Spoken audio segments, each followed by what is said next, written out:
আজ আমার মায়ের কথা খুব মনে পড়ছে।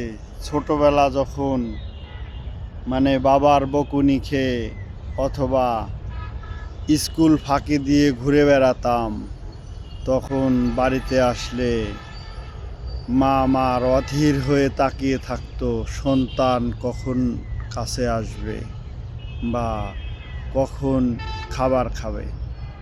মাঝে মাঝে যখন বাবায় বকতো, তখন বাবার বকুনি খেয়ে বাড়ি ছেড়ে হয়তো কিছু দূর গিয়ে বসে থাকতাম বা সময় কাটাতাম। বাড়ি এসে দেখি জনম দুঃখী মা আমার আঁচলে মুখ লুকিয়ে কেঁদে কেঁদে চোখটা লাল করে ফেলেছে।